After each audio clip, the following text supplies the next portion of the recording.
Not chopping the video, it's the whole thing. That's pretty cool. It'd be better if it filled somehow. Did you have that option? It looks like we are live. Oh, Hey, homeschoolers, I'm Heather, and this is Homeschool Live presented by the Old Schoolhouse. And I hope you're having an excellent day. And if not, hopefully by relaxing and watching today's Homeschool Live, it'll help make it a little bit brighter. Today I'll be interviewing Dr. Nagrath, co-founder and chancellor of Elephant Learning Math Academy. Before I introduce our guest, I'd like to ask you to please go ahead, share this video in your timeline, send it to any of your homeschooling friends, and go quickly and post to any homeschool-related groups that you're in. Math can be such a challenging subject for parents to teach, and I believe that we'll be receiving piles of valuable information today. As you watch, comment, like, ask questions, and we will answer them near the end of the interview. And now I'm excited to introduce Dr. Nagrath, who is on a mission to change the way the world teaches mathematics. He's the co-founder and chancellor of Elephant Learning Math Academy, which uses proven techniques to transform children's mathematical learning. hi, thanks for having me. Thank you so much. Could you tell us a little bit about Elephant Learning? Yeah, sure. So what we've done is it's a math academy for children, ages 2 and up. We cover from counting through algebra. And on average, children in our system learn 1.5 years of mathematics over the course of 10 weeks when they use our system about 30 minutes per week. Wow, that's incredible. So even at the age of 2, could you tell me how it would look for a 2-year-old? Sure. So we start with counting, and the counting material kind of starts with number recognition, and it's a puzzle game. So we ask a question like, I have 3 bears. Can you please click on 3? And on the answer side of the screen, we would have the numerals, the fingers, or the 5 grid. And so the student has to be able to choose 3 from those. And once they've shown proficiency in any one of those, it starts moving on to larger numbers. But we end up trying to teach them the numbers, first to recognize the symbols so that they can play the game.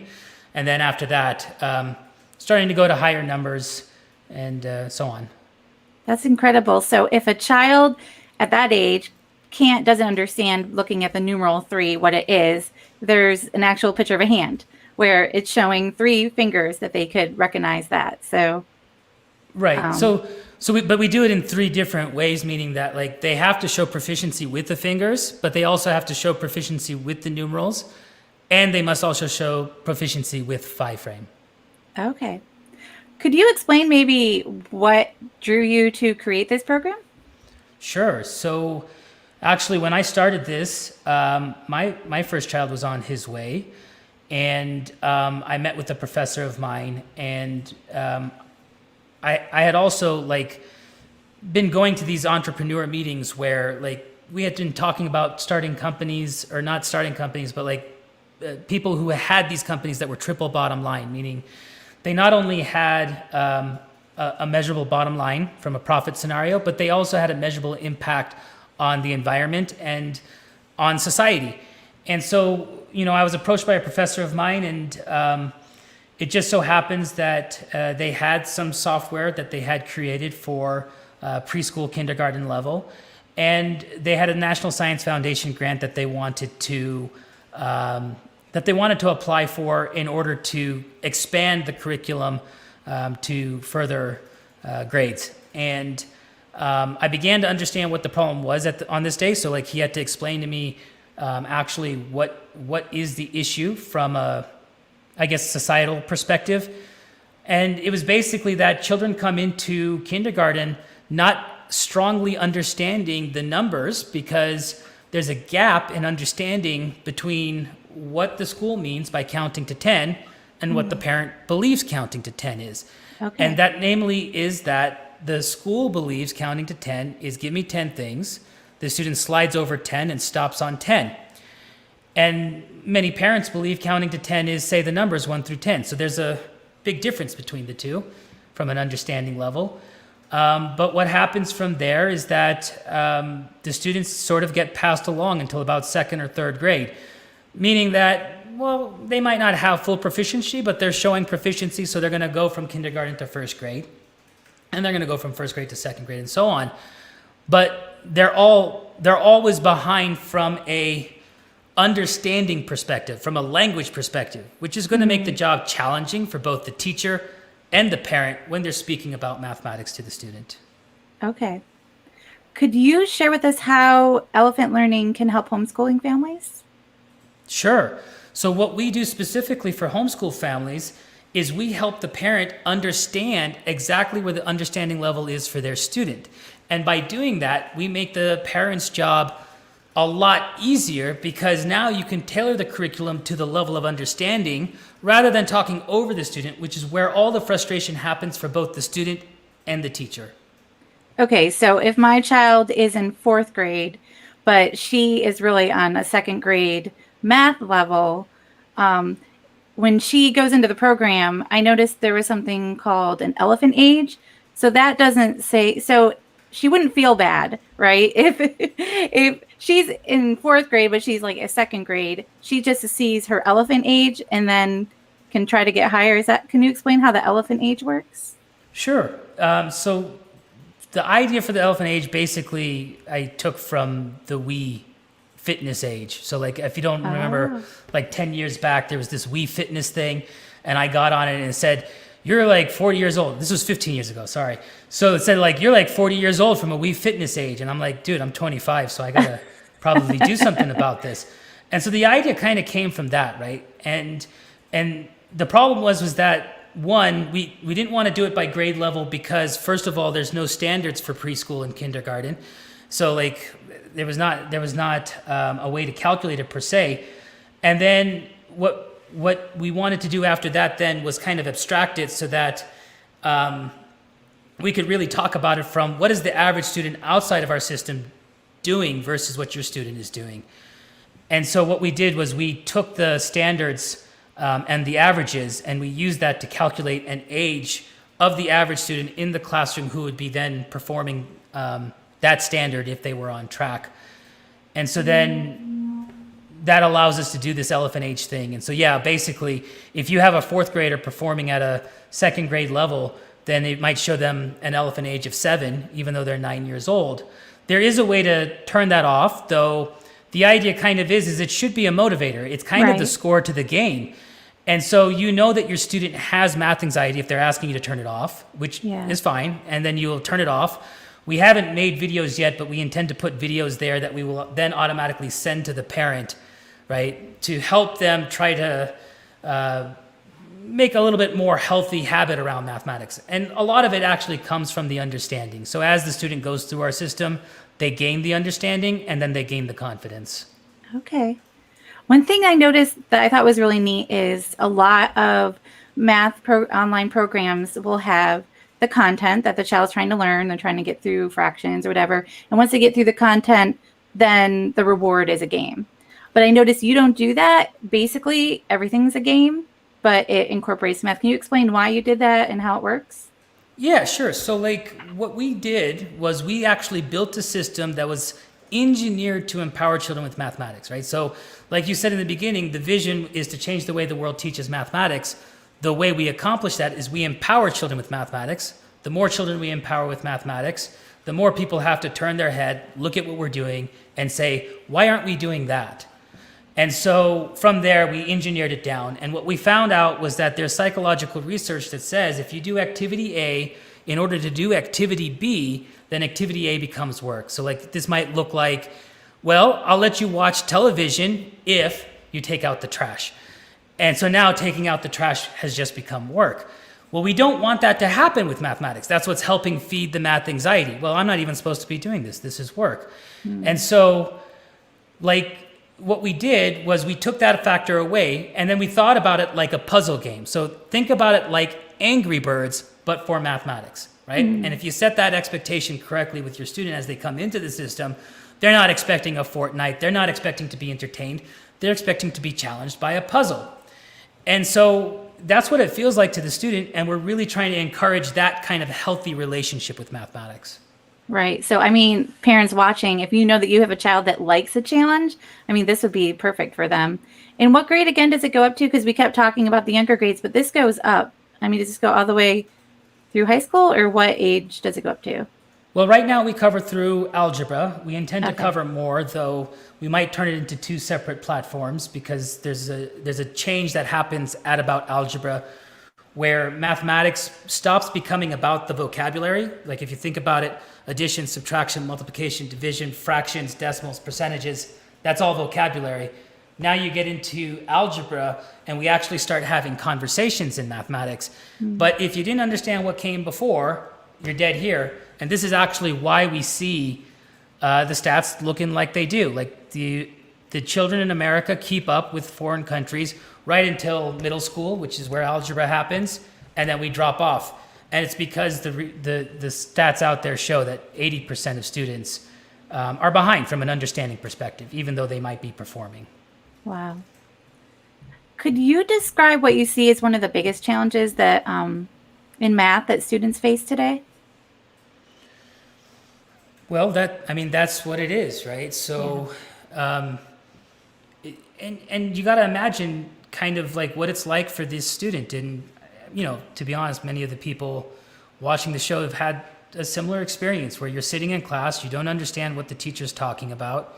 Everyone else maybe seems to get it. So like, it's a situation where the fears and the false beliefs are ripe to come out. And like earlier you had said, like if you have a child who likes a challenge, I mean, what I've noticed is all children like a challenge. It's just depending on where they're applying to it, right? So like some children like soccer, some children like basketball. If we can take that same mindset and apply it here, well, then math happens to be like exercise for your brain. Like children that do more mathematics are better readers, they're better writers, they're better speakers. They perform better at all other subjects. Preschool math scores predicted third grade reading scores better than preschool reading scores, which means that it was a better indicator of the indicator that people use as the gold standard for how is this child going to perform in life.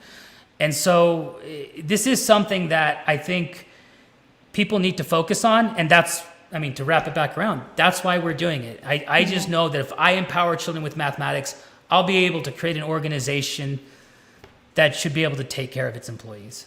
Yeah, that's incredible. You mentioned, some kids like soccer, some kids like, different things. I noticed that within the games, you have such a wide variety of options. So if one kid really likes robots, then they can do the robot game, or if they really like rabbits, or, there's such a wide variety, basically to capture all kids. So I think that's awesome. If you could give parents one piece of advice for their students, what would it be? Well, it would be to trust your gut on when you're talking to them and they're not getting it. And the way that you could diagnose and correct this issue is to do this why method. So like we have this also in our videos that we give out. So like if you join, you're going to see this again. But basically, ask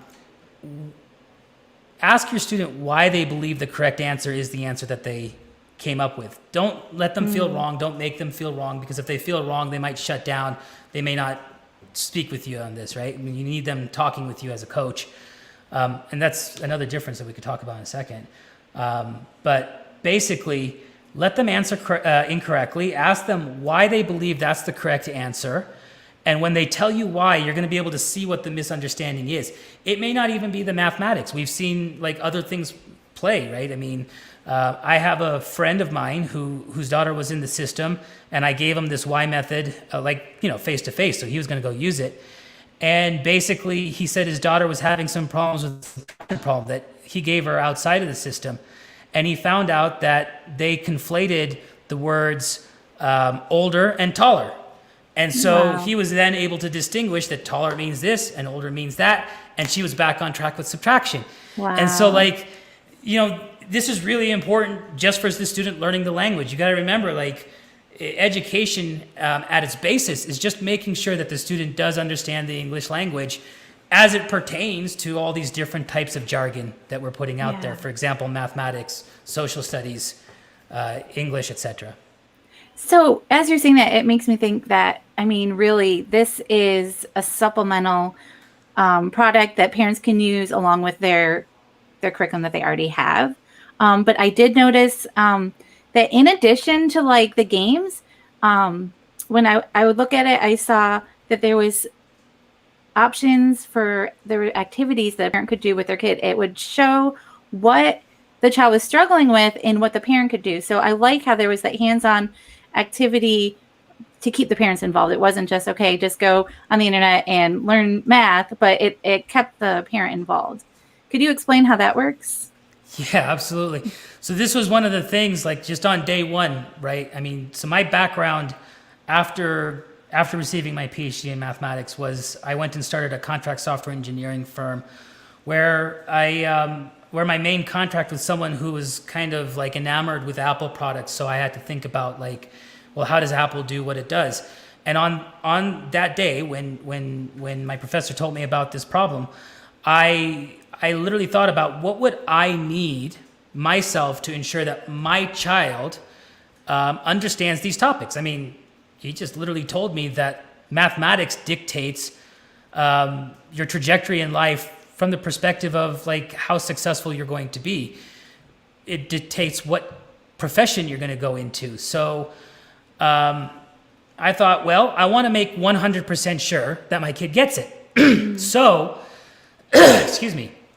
So if I had the research, meaning what did the scientists say was the most effective way to teach the subject, along with the activities that either they or Alvaro or the professor or whoever had found that that could then allow me to play with my child on that facet, I could also play with them and make sure that the system is evaluating them as it should be, and it has been, is really the thing, right? Because the system, unlike the human, unlike me, is not going to give the child a tell, meaning that like they might see me smile when the student gets to the right answer, when the child gets the right answer, when my son does, or he might see me, give off a tip, and they're really good at that, right? Mm-hmm. And ultimately, like we want them to get ahead, right? So our motivation is sort of a little bit backwards. It's not that for me anymore. I want him to understand. So like I'll stop now and I'll make sure he understands. Yeah. But by giving me those things, it also allows me to make it like something that happens outside of the app too, right? It makes it so that, hey, this is just things that people do. And it is. Math is a very important tool that nearly every single person uses in their everyday life to solve problems. Right. That's really good. So it's not just, like you said, work or just something that you do on the app, but they can see how it plays out in everyday life. I love that. And I also love how one of the draws is you say a child can get 1 year ahead of in their math in, what was it, like 3 months? That's pretty incredible. What we guarantee. Yeah, we guarantee that children will learn at least a year of math in 3 months. We're talking about the mathematical concepts, which again, like it ends up being the gap that the school can't give you, right? Like it requires one-on-one time with the teacher for the teacher to understand whether a student truly understands something. Whereas like if they're able to answer 5 plus 4, they may have memorized. So like the test scores don't really reflect, can the student do this? And so like by filling that gap and focusing on the essential topics, what we've done is we've allowed the student to understand the teacher or parent in the classroom setting. And we've made those other topics that the school teaches kind of like falling off a log, as like one of my other professors used to say. It's just a lot easier to add and pick up the trick of how do I add on the clock when you've already understood what addition is. And so, on average, what we measured is that children learn 1.5 years of these math concepts over the course of 10 weeks when they use our system just a little under 30 minutes per week. And that's why we guarantee that your child will learn at least a year of math in 3 months using our system. That's incredible. And I like that that's your goal. Like, if you look at a lot of curriculum maybe in the schools, it's just, this is what you learn for 3rd grade. This is what you learn for 4th grade. But you see what the child needs and you help them get through, the certain aspects that they may be struggling with. So that's awesome. Yeah, we spoke with a superintendent once, and when we were done speaking with him, he said, "Well, I don't even understand why the school does what it does now, because if you're behind in fifth grade math, we just go through fifth grade math slower. But what you're saying is we have to go back to second grade math or third grade math because ultimately you can't understand what multiplication is if you don't understand what addition is." Yeah. Wow. So I think we have a couple questions. One question is, how does elephant learning help autistic children? Sure. So children from all backgrounds have benefited from our system. We're not measuring specifically children with disabilities because it's not a question we're asking parents on the way in. But we've had parents raise their hand and say that they've had success. And really, because we're focusing on teaching mathematics as a language, meaning that the student understand the words and the representations of what's happening behind the scenes, it helps with all students because all students have the ability to learn language. Awesome. So we have another question. What happens after the 90 days? Well, a lot of parents keep using it. Some parents say, "I've got enough," and they go ahead and stop using it. It's kind of like a gym membership, right? And that's probably the best way to think about it. It's like going to the gym, but for mathematics, 10 minutes a day, 3 days a week. Okay. So is it a monthly membership, an annual membership? How does it work? Right now, we're just doing monthly. People seem to want the flexibility and they feel safer knowing that they can just cancel whenever they want. Though we are here to help empower children with mathematics. We do have a customer success team. We're about to turn on phones. We do have a customer success team that's also being trained on like how do we help parents. So we look at all of those interactions as they happen too. And so like really, you just use it month to month. And when you feel like you've had enough, which, you know, I've never woken up and said, I wish I knew something in the future. I've always woken up and said, I've known something in the past. I think the children should have these tools. The research shows that children as young as 4 can understand concepts as advanced as division. They actually exhibit it during playtime. And so it's not uncommon for us to have 4, 5, 6, 7-year-olds, you know, getting into algebra. I've had multiple parents just in the Denver area come back and tell me their students have made it. Wow. Now you've shared several success stories. Did you have any other stories you'd like to share of families that have come in and had an incredible experience with your program? We've just had so many. If you look on the comments on our ads, that tends to be where people are leaving reviews right now. They do leave it on Facebook. If you look on the app stores, it's mainly people who maybe had a bug or something like that and they threw it back through the window. But when the student receives success, we email the parent and we say, here's our Facebook page, just let people know. And so that's why you see so many positive messages there, is because as that ad comes across their feed, they remember, like, we did this for their student. So many of them report that their student has more confidence, that they actually walk into math time and think it's fun. Go figure. Like, school's actually entertaining if you actually understand the teacher, right? And that includes at homeschool. Yeah. And so, I mean, this is really kind of the key to getting students to learn. We have to talk to them at their level, because if we don't, I mean, you're just talking over their head, and it's really, I mean, it's really challenging to find that experience entertaining. Yeah. So you told us, you know, that it's a monthly membership. Received a question: how many children is the monthly membership good for? Well, on sign up, it might be limited to 3, but if you message support, they upgrade it to 7. Okay. After 7, the UI starts to have issues, like you open the menu and there's no room. So like either we got to re-engineer it or we just cap people at 7. Okay. So is there a dashboard for the parent, and what can they find on that? Does that give like reports, or basically what kind of resources are there for the parent? Well, I'm glad you asked this question, because no one's actually ever asked this question before. And actually, it is probably one of the most important features of elephant learning. On the dashboard, the first thing that you see is a graph of the elephant age from the start. And that's the first thing the student sees when they come in too, because they see the dashboard and then they click on the games and then they go into the games. And so ultimately it's a positive feedback loop because it's always bottom left to top right. The way we engineered the elephant age is it's the average of the oldest 5 subjects, meaning that the age is not going to go down. So as they gain more math, it's always going to keep going up. And because of that, the score is always going up. They're going to keep seeing success, so they're motivated to come back and do it again. So as a coach, you have to create healthy habits around using the app, hopefully. But to be honest with you, even if they use the app 30, 40 minutes at a sitting, we really haven't seen anything bad happen. Right. We have another question. What about the teachers in schools? Can we get them involved?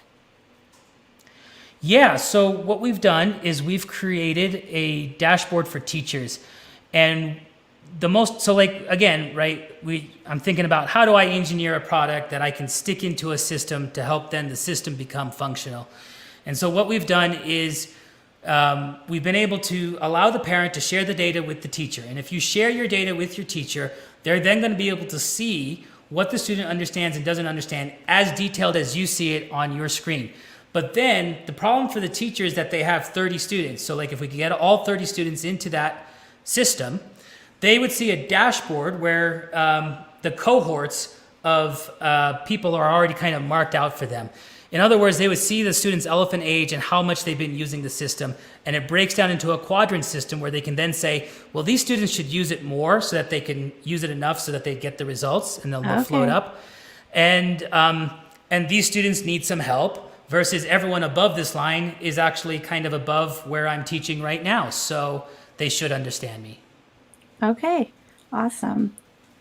Misty is saying this will be great for homeschooling families, and I absolutely agree. I like the approach that you take where, the parent gets involved and that you don't view it as work, because I know in our family, we don't want school to ever, we don't use school as a punishment, and we don't want it to be viewed as work either, because like you said, we use it in everyday life. So I think that's incredible. Is there anything else you'd like to share with our viewers? Well, yeah, no, if you're interested in the system, come check us out at elephantlearning.com. And if you're listening to this, you can always text us at 805-491-9282. And if you text homeschool, because you're coming in through the old homeschool, there might be a scholarship for you. Awesome. Misty wanted to say that it's great that more than one child can be able to use this. And as homeschooling families, this is, definitely a big draw, because, you just pay one fee and then you can use it for all your children. So that is awesome. So thank you so much for your time. We really appreciate it. Thank you for having me. Yeah, absolutely. So our next Homeschool Live event is going to be on the 30th. So for all of you watching, please come join us then. If you're new to homeschooling, go and check out tryhomeschooling.com. You can get some good freebies there. And if you want the current edition of the Old Schoolhouse magazine, go to grabissue.com. And thanks so much for watching, and we will see you next time on Homeschool Live.